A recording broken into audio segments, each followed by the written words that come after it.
என்ன கனிகள் கிடைக்கப்பட்டால் யாரெல்லாம் அவருடைய சுவிசேஷத்தின் மூலமாக முக்கியமாக வந்தவருடைய பேரெல்லாம் குறிப்பிட்டிருக்கிறார்.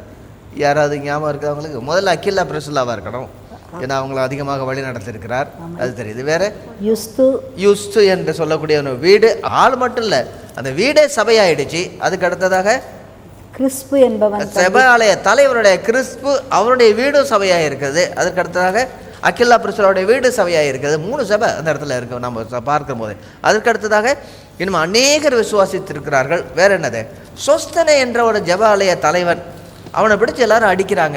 ஏன் அடிக்கிறாங்க அப்படின்னா இவனும் கொஞ்சம் சப்போர்ட் பண்ணியிருப்பான். நிச்சயமாக ஒழுங்காக பார்த்துருக்க முடியாது. சொஸ்தனையை பிடிச்சி அடிக்கும் பொழுது நிச்சயமாக சப்போர்ட் பண்ணியிருக்க வேண்டும். குருந்தியர்களது நிருபத்திலேருந்து நம்ம பார்த்தோம்னா குளோவையால் வீட்டார். அதுக்கடுத்தது கிறிஸ்பு என்பவர் ஒருத்தர் இருக்கிறாரு, காயு என்பவர் ஒருத்தர் இருக்கிறாரு, அப்புறம் ஸ்தேவான் வீட்டார் இருக்கிறாங்க, பொர்த்துனார்த்து, எரஸ்டஸ்ங்கிற ஒரு பேரை நம்ம பார்த்தோம். அவர் வந்து he's a city treasurer, city officer, mayor மாதிரி அவர் அந்த லெவலில் உள்ளவர் இருந்திருக்காங்க. காயு நல்ல பெரிய பணக்காரர், இப்படி நிறைய பேர் இருந்திருக்காங்க. ஆனால் அந்த கொரிந்து பட்டணத்தெல்லாம் நம்ம பார்த்தா என்ன சொல்லுவாங்க, அப்படி கலந்து போட்டிருக்கும்ல நட்டு, அந்த மாதிரி என்ன சொல்கிறாரு, நான் 1வது அதிகாரம் 1 கொரிந்தியரில், சகோதரரே நீங்கள் அழைக்கப்பட்ட அழைப்பை பாருங்கள் அப்படிங்கும்போது நம்ம இடத்துல ஞானிகள் இல்லை, யார் ரொம்ப பெரிய ஆளுங்க கிடையாது, எல்லாம் சில்லற டிக்கெட்டு வந்திருக்கீங்க.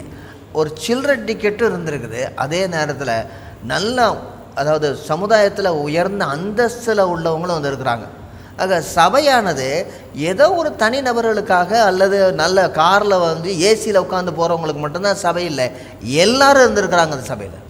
இந்த காயு என்று சொல்லக்கூடியவர் ஒரு பெரிய அதிகாரியாக இருந்தார். அவரை கூட சொல்ல, என்னையும் சபை அனைத்தையும் உபசரித்து வருகிற காயு உங்களை வாழ்த்துகிறான் என்று சொல்லி இந்த ஊர்லேருந்து எழுதும்போது தான், கொரிந்து பட்டணத்துலேருந்து அவர் எழுதும் பொழுது, அவர் ரோமாபுரிக்கு எழுதும்போது அவர் சொல்கிறார், ரோமாபுரியாக இருக்குது.